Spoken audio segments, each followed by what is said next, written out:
music is special because it is very simple, but at the same time you have to add a lot of your own embellishments to make it personalized.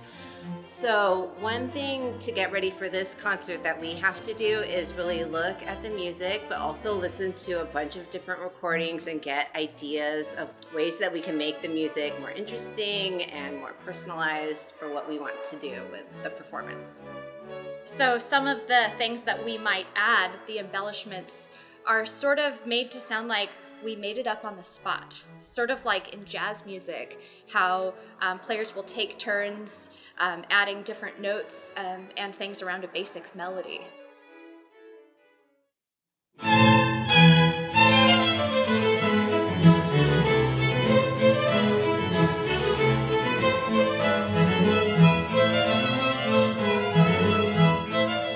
In the Romantic period, which comes after the Baroque, the composers are much more specific about which notes they want us to play, and we're expected to only play the notes that are written on the page.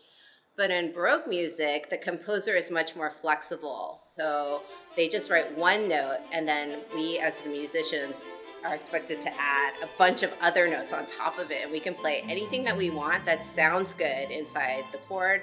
So we can put scales, trills, extra notes, arpeggios, whatever we would like to do to make it more interesting. And so that is something that makes Baroque music very special.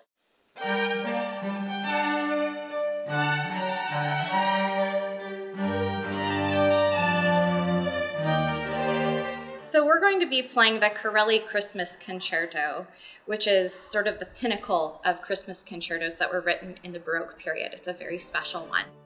A Christmas concerto is considered a Christmas concerto because it has a pastoral movement, which is meant to evoke sort of the shepherd scene and the sort of bagpipe sounds that you would hear.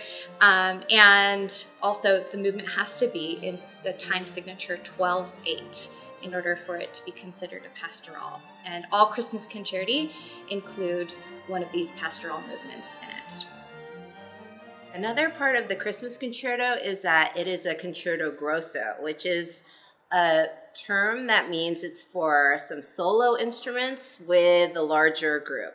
So in this piece, Valerie and I are playing the solo parts, and we have our friends playing the rest of the orchestra part.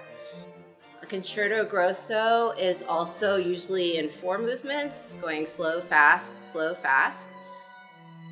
And also, Corelli, who is a violinist and composer, prized lyricism and melody over really technical, virtuosic playing. And so you'll hear that in the Christmas concerto because there's more melodic bits instead of really confusing, complicated parts.